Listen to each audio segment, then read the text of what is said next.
Alright guys, so it's been forever, but here we go with another Aerokinesis tutorial.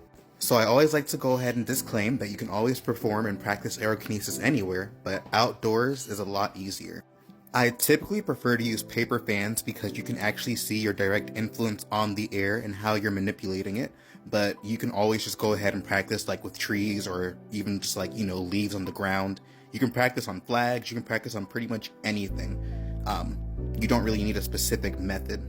That being said, one of the biggest things about performing Aerokinesis is simply knowing that it's possible for you to go ahead and perform it. Like, this isn't some ability that nobody has access to, like anybody has access to this. Like, it's something that we do passively throughout the day, but we just don't really actually notice how our energy interacts with the wind to begin with. So while you are using an ability that does use your mind, it is easier to use your hands as some kind of reference when learning how to do this.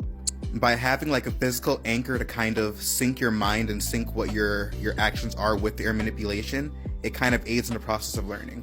There are some people who even combine mudras and the usage of, those hand signatures and those hand signs in order to incorporate it into the Aerokinesis. A lot of people hate when I say this, but one of the biggest parts about Aerokinesis and how you kind of get started is you fake it till you make it. Like, you literally have to imagine the wind being there until it actually starts showing up. And then as you continue to practice, it's something that kind of becomes like second nature. One of the easiest ways to practice pretty much anywhere is just looking for anything that's blowing in the wind, be it like a flag, be it like a decoration, even if you're like in a store and you see like a balloon, like pretty much anything that's in the air. I recommend kind of observing how the object is already moving, and then from there try to consciously affect and alter that pattern. Other practitioners have stated that trying to feel the electromagnetic field around both you and the object might help as well when it comes to manipulating the object. I also personally recommend when you are outside, just taking deep breaths and meditating and seeing how the environment reacts to your energy. In my experience, there are a lot of different factors that can affect how well you perform Aerokinesis. Again, while you are capable of starting and stopping winds, if you are outside on a day where there's pretty much no activity, you might find it a little bit harder to go ahead and manipulate the air particles. Though you are still, however, 100% capable of kind of activating the environment around you and getting the air flowing yourself.